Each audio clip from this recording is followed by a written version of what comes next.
baby.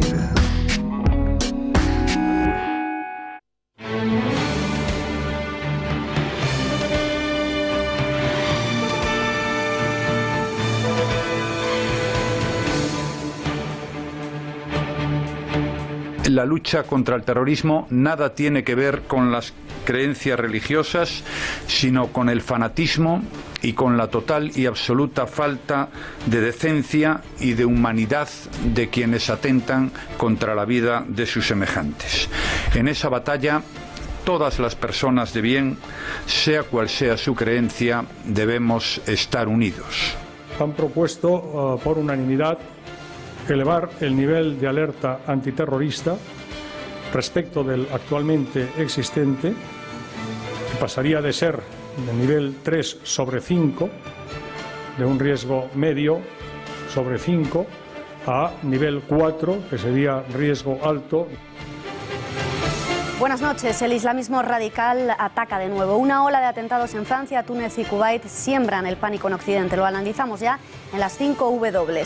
3 atentados han sacudido el mundo esta mañana. Se desconoce aún si han estado coordinados.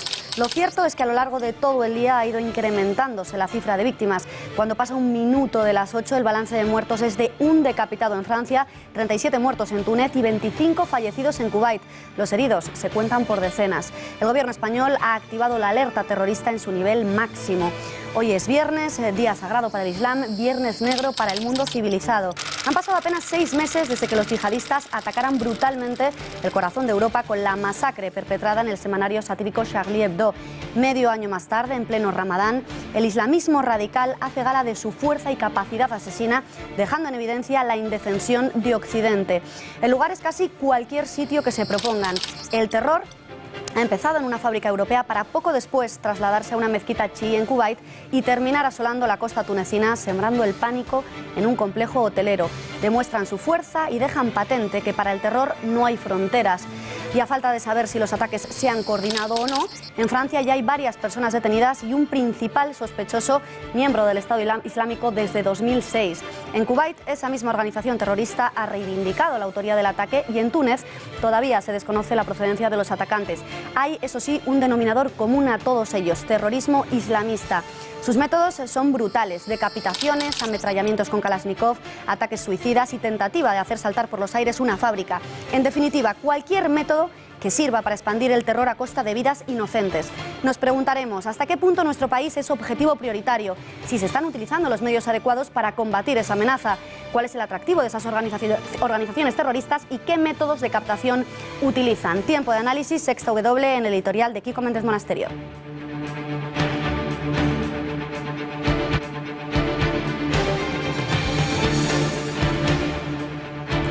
Ha dicho el presidente Rajoy que nada tienen que ver las creencias religiosas con este tipo de terrorismo.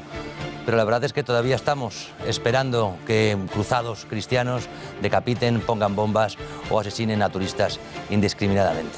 De una vez por todas debemos preocuparnos por entender, explicar y enfrentar la amenaza del yihadismo. A pesar de las terribles noticias de hoy, debemos saber que lo peor está por llegar, que dentro del corazón de Europa crece el apoyo al Islam más primitivo y radical, y que para vergüenza nuestra, en vez de mandar tropas que exterminen de una vez por todas a los demonios del Estado Islámico, lo que está mandando Europa a Siria y a Irak son miles de voluntarios que se alistan en las filas del califato, y cientos de ellos regresan. Todo Occidente, en realidad todo el mundo civilizado, debe entonar el mea culpa por haber promovido tan inconscientemente eso que llamaron la primavera islámica y que se ha convertido en un permanente invierno de terror para millones de personas. Lejos de haber aprendido la lección, los grandes mandatarios europeos siguen empeñados en imponernos una sociedad multicultural que no tiene más futuro que la fractura y la violencia. El yihadismo está dentro de nuestras sociedades y no vamos a detenerlo con pegatinas de Yo soy Charlie.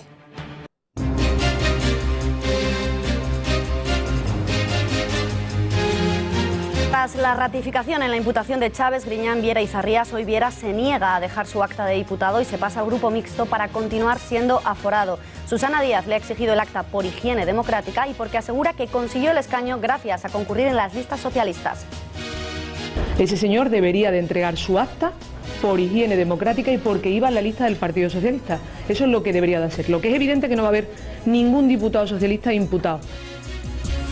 En Barcelona, primera reunión de Ada Colau y Pablo Iglesias tras las elecciones del pasado 24 de mayo. Primero se han quedado atrapados en un ascensor y tras la encerrona se han reunido para tratar de acercar posiciones de cara a concurrir juntos a las próximas elecciones del 27 de septiembre. La visita de Iglesias a Cataluña ha dejado más anécdotas, como la de ayer, cuando se arrancó por Pimpinela para escenificar el desencuentro entre Rajoy y Artur Mas.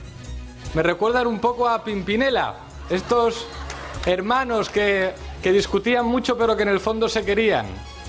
¿Quién es? Soy yo, que vienes a buscar a ti. Ya es tarde, ¿por qué? Porque ahora soy yo la que quiere estar sin ti.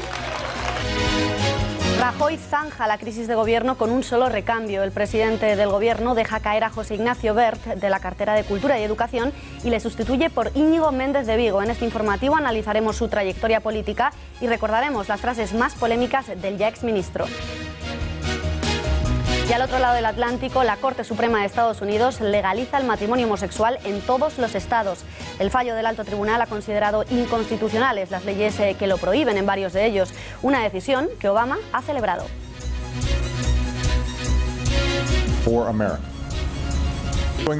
Hacer de la igualdad una realidad para todos los estadounidenses fue un proyecto que ha requerido una gran cantidad de tiempo y esfuerzo.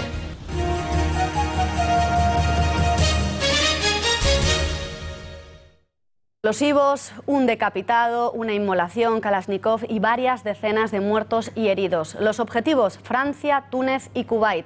Es el balance de este viernes 26 de junio. El terror se desataba en Francia con el ataque a una fábrica en el sureste de Lyon y a las pocas horas un doble atentado contra los hoteles turísticos en la costa tunecina dejaba decenas de muertos y heridos, pero el terror yihadista no se paraba ahí. Un tercer ataque en una mezquita de Kuwait terminaba de teñir el día de negro. El Estado Islámico ha asumido la autoría. Empezamos por el país galo. Un nuevo atentado terrorista en el corazón de Occidente ha dejado un decapitado y varios heridos. Ocurría, como les decíamos, en el sureste de Lyon. Sobre las 10 de la mañana, al menos un hombre habría estallado un coche con explosivos contra la fábrica de material químico y gas industrial Air Products. La policía ha encontrado una bandera del Estado Islámico y una cabeza decapitada con inscripciones en árabe cerca de la valla de la fábrica. Según las últimas informaciones, el decapitado se trataría del jefe del terrorista, quien ya ha sido detenido. Se busca a su posible cómplice. El presunto terrorista es Yassin Salih, un hombre de unos 35 años vinculado a grupos salafistas. Trabajaba como chofer en una empresa de repartos, según ha confirmado su esposa, quien también ha sido detenida por la policía francesa. En el momento del atentado se encontraría realizando un reparto junto a su jefe, al que poco antes habría decapitado. Según la información facilitada por el ministro del Interior galo, Salih se habría unido al Estado Islámico en el año 2006. Tenía antecedentes y estaba fichado por la inteligencia francesa, pero su ficha no volvió a ser investigada desde 2008 al no tener ninguna causa pendiente. Pocos minutos después de la explosión, el primer ministro francés, Manuel Valls, reforzaba la seguridad y la vigilancia en torno a las instalaciones sensibles del país y pedía la movilización inmediata de las fuerzas de seguridad. Por su parte, el ministro del Interior pedía que no se creasen divisiones innecesarias porque no se sabía si el terrorista había actuado solo, mientras que el presidente de Francia, François Hollande, felicitaba al héroe anónimo que habría parado al asesino al tiempo que elevaba la alerta máxima en la zona del ataque.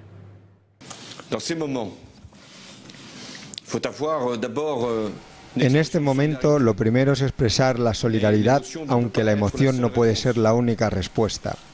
Es la acción, la prevención, la disuasión y, por tanto, la necesidad de tener valores y nunca jamás ceder al miedo.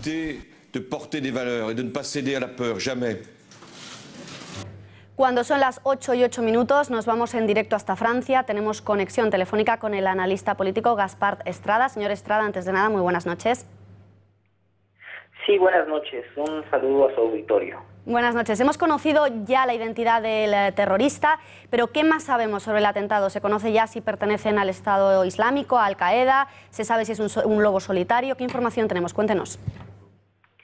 Bueno, la información que acaba de dar hace algunos minutos el Procurador de la República, François Molin, pues deja algunas dudas sobre, de hecho, la relación directa entre Yassin Salih, la persona que fue ya arrestada por la policía francesa, que fue la autora de esta decapitación, y el Estado Islámico. es posible que, bueno, según el procurador, la bandera que fue encontrada en el lugar del crimen no hacía una referencia explícita al Estado Islámico y sí a los valores del Islam, lo cual hace pensar que esta persona actuó de motu propio y intentó replicar la manera de actuar del Estado Islámico, pero sin tener una pertenencia directa a este grupo. De hecho, el propio servicio de inteligencia francés que había fichado a este individuo no detectó viajes de esta persona ni a Irak, ni a Siria, ni a Afganistán, que son los principales lugares de entrenamiento del Estado Islámico, y por ende decidió suspender este rastreo de este individuo. Es por eso que hoy en día no se puede confirmar que haya esa relación directa entre Yassin y Salim y por el otro lado el Estado Islámico. Señor Estrada, en un principio se hablaba también de un segundo terrorista, se hablaba de que se podía haber fugado. ¿Se sabe ya si efectivamente estas pesquisas van en esa dirección? ¿Se sabe si ha sido un lobo solitario que ha actuado absolutamente solo? Pues por el momento la última información oficial del Procurador de la República apunta hacia un lobo solitario. El procurador informó que 4 personas han sido arrestadas por el momento, es decir, la mujer de Yassin Salim, la hermana de este individuo y una persona cercana que sería un hombre. Sin embargo, a pesar de que hubo estos 4 arrestos en total, el procurador informó que lo más probable es que se tratara de un acto solitario y no de un acto de un dúo. Señor Estrada, ¿cuál es el ambiente que se vive ahora mismo en las calles de Francia? ¿Cunde el pánico? ¿Tiene la gente sensación de peligro? ¿O cree usted que la gente pues lo ve más como hechos aislados y no tiene miedo? A mí me parece que hay una gran diferencia entre lo que pasó en enero y el día de hoy.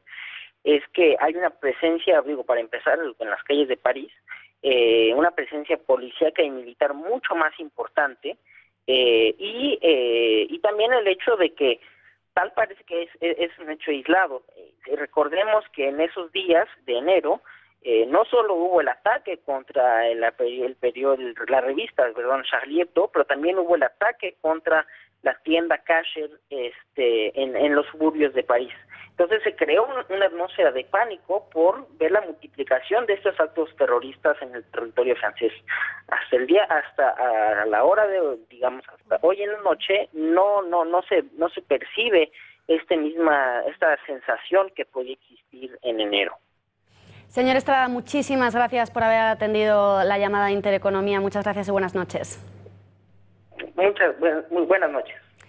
De Francia volvemos a España. Tras la ola de atentados, Rajoy se ha reunido con carácter urgente con los miembros del pacto antiyihadista formado por PP y PSOE. El Gobierno ha elevado a 4 sobre 5 la alerta terrorista en nuestro país. Así lo anunciaban tras la reunión el ministro del Interior y el presidente del Gobierno. La lucha contra el terrorismo nada tiene que ver con las creencias religiosas, sino con el fanatismo y con la total y absoluta falta de decencia y de humanidad de quienes atentan contra la vida de sus semejantes. En esa batalla, todas las personas de bien, sea cual sea su creencia, debemos estar unidos. ¿En qué consiste el nivel de alerta decretado por el Gobierno? Eurico Campano, buenas noches. El nivel de alerta en principio tiene trampa porque se dice que son 4 sobre 5, pero en realidad la alerta es máxima, ¿no? Pues así es, Beatriz, buenas noches. España tiene 5 niveles, 1 de normalidad y 4 niveles de alerta, del 0 al 4, así que estamos efectivamente en alerta máxima. Además de la situación de normalidad, como decimos, en el nivel 0 están el 1, que es riesgo medio de atentado y en el que las fuerzas y cuerpos de seguridad del Estado permanecen alerta, pero no se toman medidas especiales de seguridad.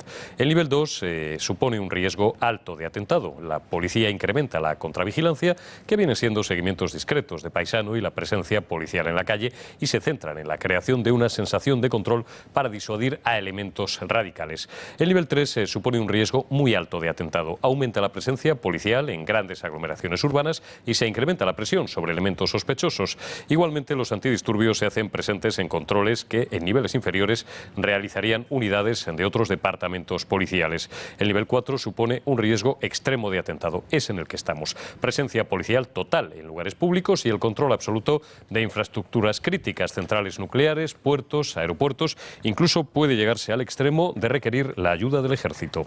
Muchas gracias, Eurico. Hablamos ya con uno de los mayores conocedores en materia de terrorismo y en concreto de terrorismo islamista. Conectamos en directo con Florentino Portero, experto en exteriores y defensa y profesor de la UNED. Señor Portero, muy buenas noches. Muy buenas noches. Señor Portero, 6 meses después del brutal atentado islamista contra el semanario Charlie Hebdo, nuevo ataque en el corazón de Francia. En el caso de Charlie Hebdo, pues los motivos eran clarísimos, respondían con el diente por diente a las caricaturas de Mahoma, pero en el caso concreto de hoy, ¿por qué ese objetivo? ¿Por qué los terroristas eligen una fábrica de gas en Lyon? En realidad los objetivos son siempre los mismos. Lo que ocurre es que con Charlie Hebdo había un plus, había un añadido, que era lo que consideraban los islamistas una ofensa directa. Pero en el fondo lo que hay es tratar de golpear a Francia en la medida en que Francia es una potencia de referencia en el Magreb y en el Sahel, que está interviniendo de forma muy distinta en países distintos, como puede ser Libia, Malí, Chad, y por otro lado Francia es uno de los países europeos con una mayor población musulmana. Para los islamistas es muy importante que el gobierno francés evite forzar una plena integración de la comunidad musulmana y que por el contrario permita la imposición de la Sharia, de la ley tradicional, la ley coránica, como marco jurídico de referencia para la población musulmana. Francia históricamente ha sido de los países que ha sufrido más intentos de atentado. Lo que ocurre es que durante muchísimo tiempo Francia destacaba precisamente por ser capaz de evitarlos, de llegar antes. En estos momentos estamos en una racha en la que precisamente por el gran interés de estos grupos yihadistas de golpear a Francia están consiguiendo, si bien digamos con atentados muy pobres en su estructura, en su ejecución, golpear a Francia. Tengamos en cuenta de que en esta ocasión nos encontramos fundamentalmente ante un atentado fallido. No han conseguido lo que querían, no han conseguido provocar una gran explosión en esta fábrica próxima a Lyon. Señor Portero, en su opinión, ¿se podría haber evitado este ataque? ¿Está Occidente y por ende Francia combatiendo bien este tipo de terrorismo? Vamos a ver, el combate contra el terrorismo yihadista es evidentemente un combate complejo porque no estamos hablando de pequeños grupos asentados de forma permanente en un lugar que pueden ser más o menos controlados. Estamos hablando de redes que se mueven de un país a otro, donde quien decide el atentado o quien define el atentado puede estar a 2.000 kilómetros de distancia. Por todo eso es complicado. Tanto Francia como España, como el Reino Unido, como Alemania han conseguido evitar muchísimos atentados, pero es inevitable que de vez en cuando consigan escaparse.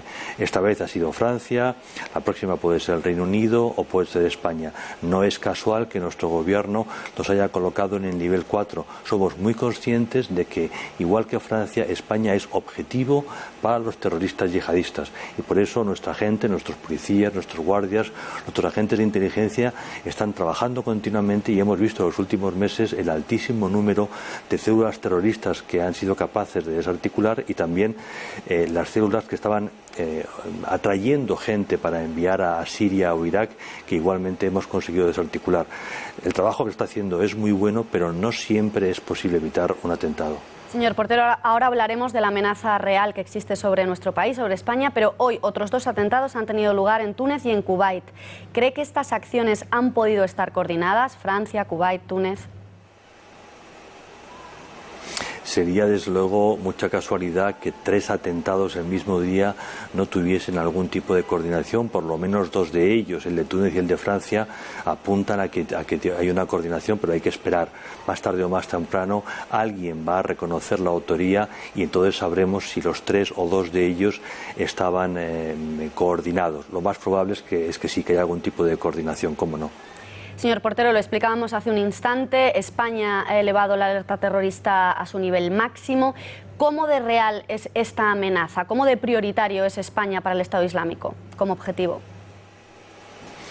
En primer lugar, hay que tener en cuenta que nada ha cambiado en los últimos años, o sea, que no podemos estar permanentemente descubriendo el Mediterráneo y reconociendo que España está bajo la amenaza yihadista. España ha sufrido uno de los atentados más graves de la historia del yihadismo contemporáneo, hasta el punto de que provocó un cambio en el comportamiento electoral de la población, y eso es muy humillante y no podemos olvidarlo.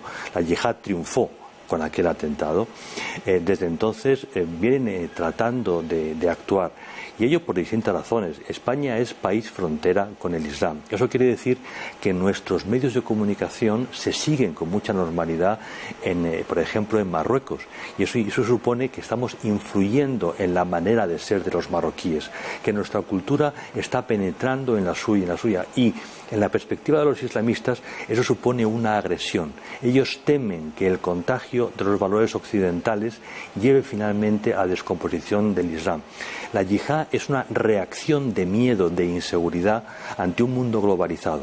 Por eso nos golpean para que no influyamos, para que dejemos de apoyar al gobierno marroquí, para que dejemos de apoyar al gobierno argelino, para que dejemos de apoyar una transición moderada en Túnez, y sobre todo para que no intervengamos con franceses o con norteamericanos en las tierras del Sahel o en el Golfo de Guinea.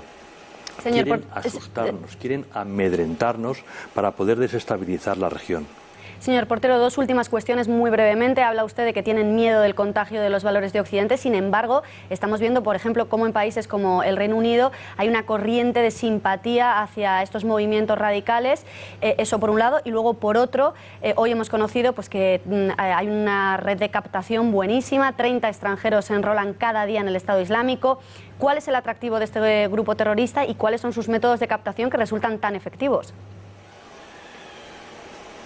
Para aquellos jóvenes musulmanes o no musulmanes que no encuentran su sitio dentro de Occidente, que tienen problemas de autoestima, que no se sienten cómodos en la cultura occidental, la yihad puede ser un camino para reforzar la autoestima, para ganar dignidad, para ganar respeto entre los iguales.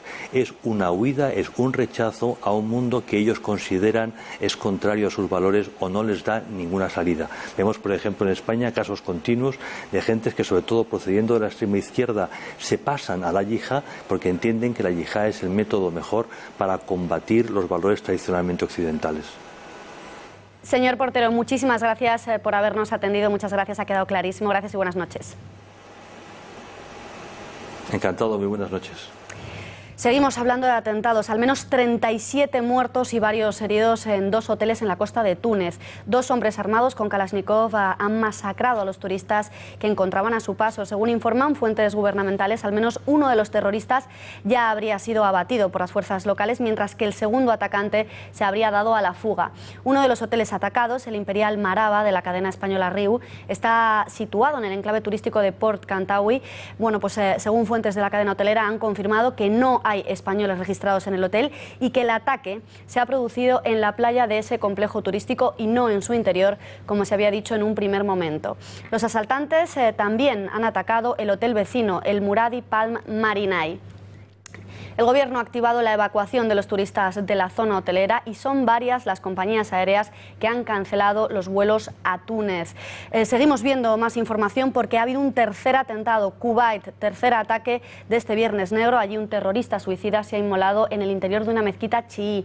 El Estado Islámico ha asumido la autoría del ataque suicida que ha causado varios muertos y heridos. Según un comunicado difundido en Internet, cuya autenticidad aún no ha podido ser verificada, el grupo terrorista asegura que el ataque fue perpetrado por un kamikaze que portaba un cinturón cargado de explosivos. Las autoridades cubaitíes todavía no han precisado el número de víctimas mortales, aunque algunos medios hablan de más de 25 muertos y decenas de heridos.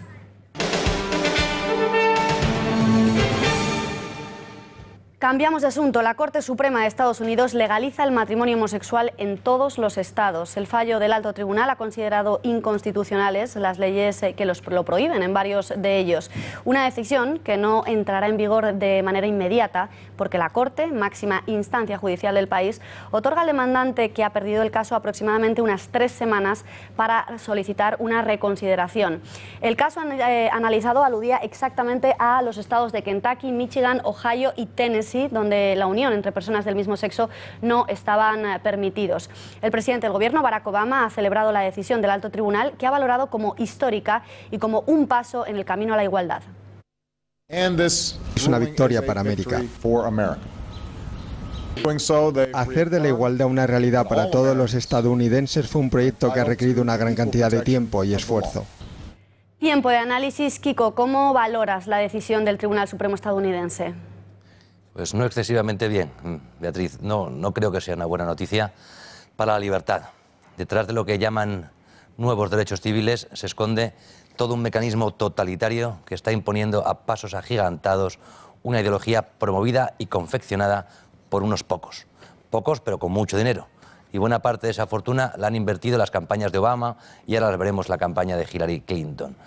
Por ese sentido del espectáculo que tienen los americanos, han esperado a las fechas más simbólicas del lobby gay para imponer su visión sectaria de la realidad. No estamos ante un reconocimiento de derechos civiles. La Corte Suprema acaba de prohibir a los estados que sus ciudadanos decidan que el matrimonio es la unión de un hombre y una mujer. Sobre eso ya no podrán opinar y poco después no podrán enseñárselo así a sus hijos. No es un buen día para la libertad, ni para la justicia, ni para la verdad.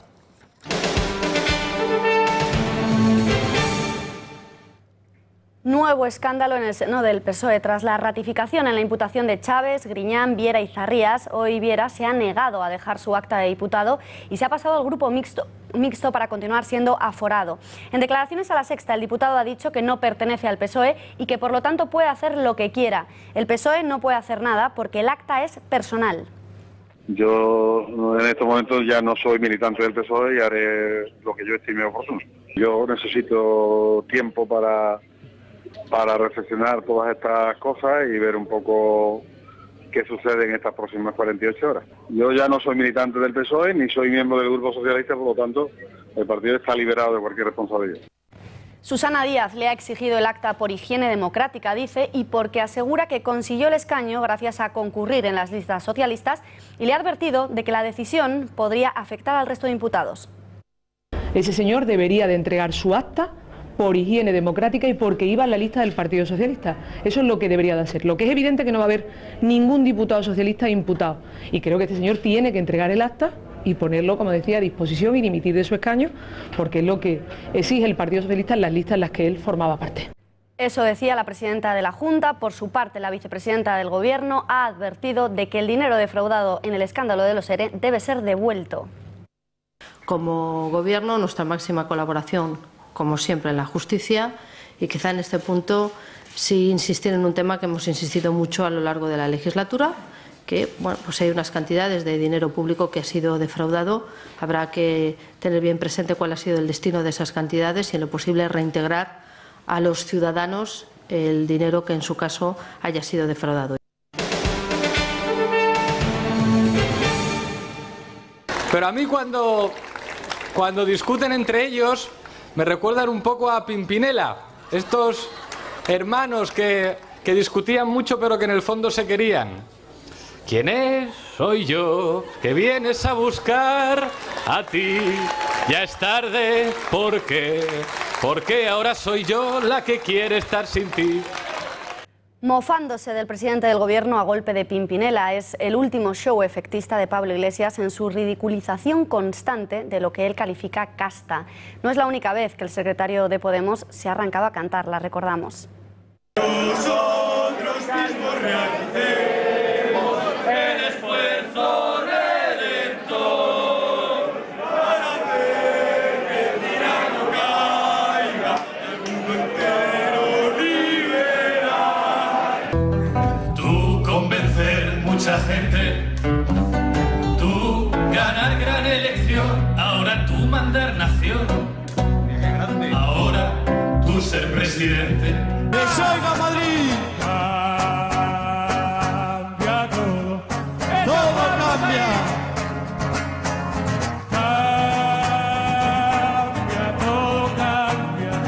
zombies del Partido Popular me recuerda a la Marcha Imperial. Os la voy a cantar y os voy a pedir que la cantéis conmigo. Es algo así como tan, tan, tan, tan, tan, tan, tan, tan, tan.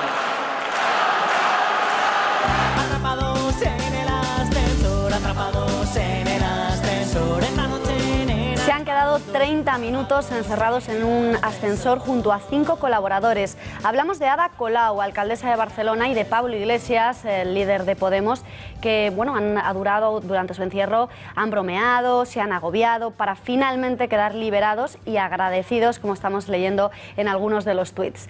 Tras el accidente, Colau e Iglesias se han reunido para tratar de ultimar ir juntos a las elecciones catalanas del 27 de septiembre.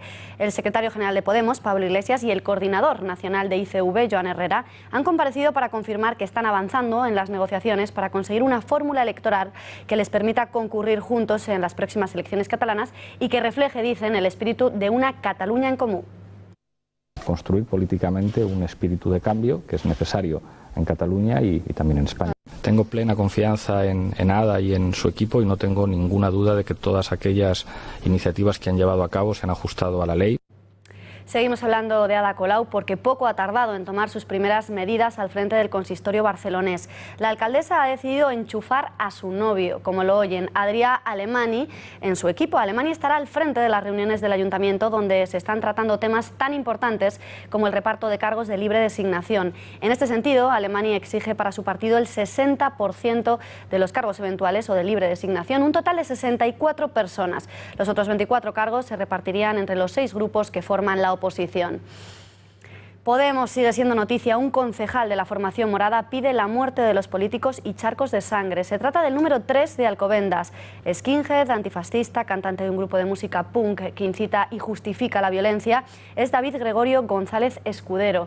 El podemita desafía en las letras de sus canciones a la legislación vigente sobre el protocolo y el respeto debido a los símbolos de la nación y del Estado. Entre ellos se incluyen, por supuesto, el himno nacional y la bandera, a los que ultraja y menosprecia. También ataca a quienes se sienten orgullosos de ser españoles y promueve la violencia y el odio con expresiones y frases como gasolina para los cerdos o político cabrón, te queremos muerto. Paradojas de la vida, ahora el político es él. Bueno, no sé si lo sabéis, pero el Estado español está buscando una letra para el himno nacional. No vale. Pues le han hecho los caos. Aquí está.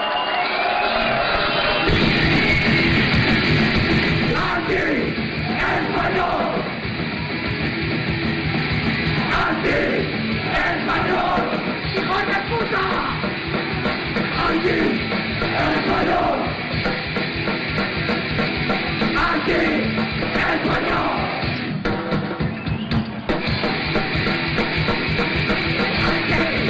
¡Anti-español!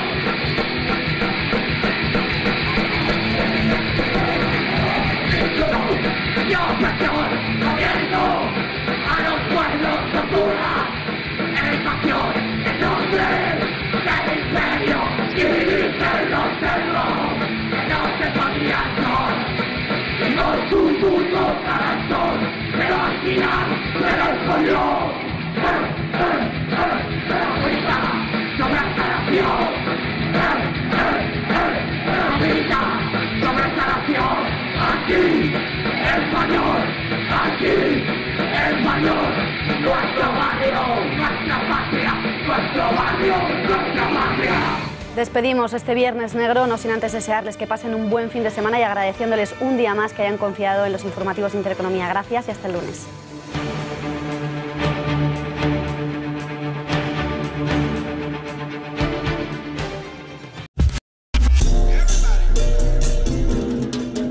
Now, everybody.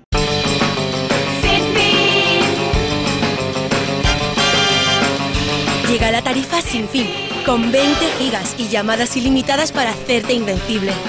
Consigue superpoderes por solo 29 € al mes. ¡Viva la diferencia! Yoigo. Somos una gran compañía. Una compañía comprometida con las personas y con las empresas. En Gas Natural Fenosa creemos que esto para ti es bla, bla, bla. Por eso nosotros preferimos hacer y después decir. Hacemos que puedas pagar lo mismo cada mes. que si no estás conforme con la lectura facturada, te devolvamos el dinero hasta resolverlo. Que cuando tengas una avería, lleguemos en menos de 3 horas. Que si tienes una pyme, puedas ahorrar en tu factura con nuestras soluciones energéticas. Porque lo importante no es lo que dices, es lo que haces. Gas Natural Fenosa, hecho y dicho.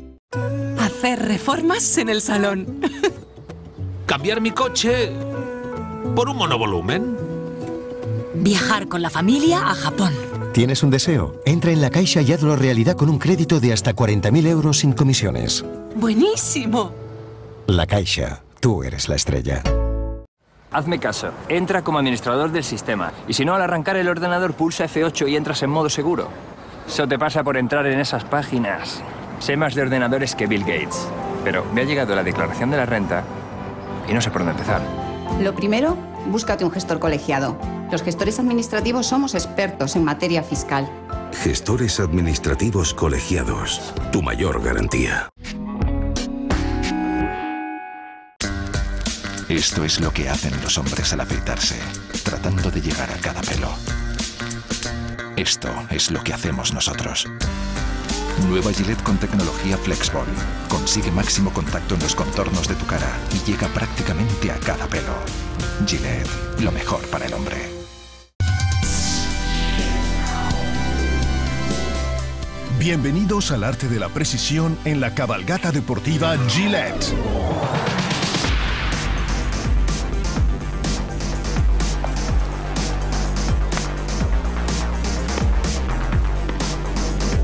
Hoy un cambio de temporada pasando de arcilla a césped con los profesionales.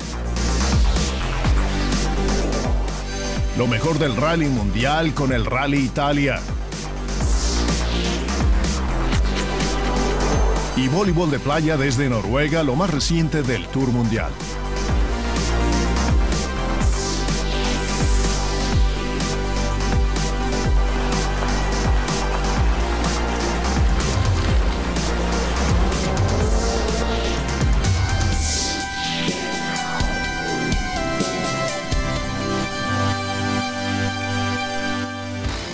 La cabalgata deportiva Gillette arranca ante una tribuna repleta en Atenas, la capital de Grecia.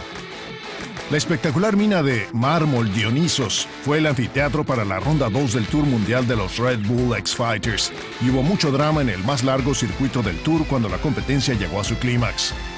El australiano Clinton Moore, que había ganado el primer evento en México, se aseguró un lugar en la final con una clara victoria sobre su compatriota Rob Adelberg. En la final, Moore se enfrentó al francés Tom Pagès, campeón mundial de 2013. Y aquí vamos. Y ejecuta un 360.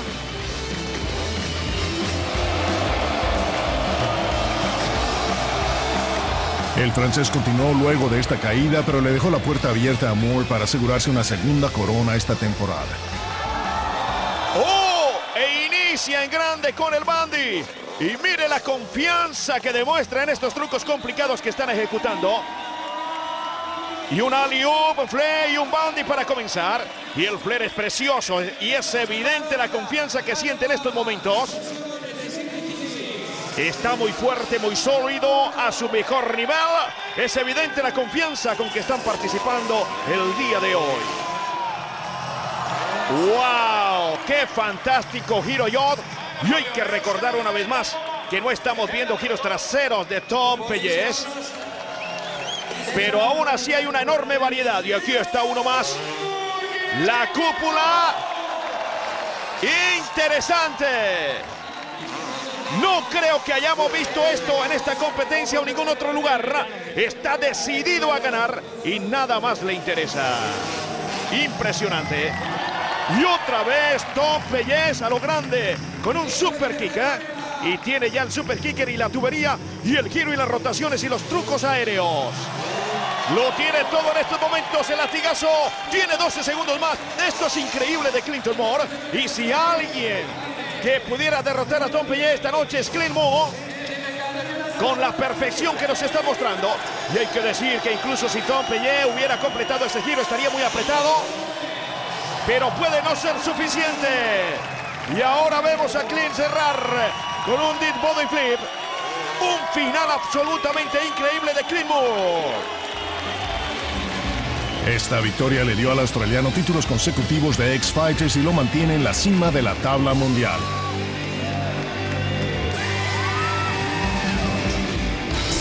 Ahora que la temporada de tenis pasa de las canchas de arcilla de Roland Garros al célebre césped de Wimbledon, los jugadores tienen solo 3 semanas para ajustar su juego antes del siguiente Grand Slam.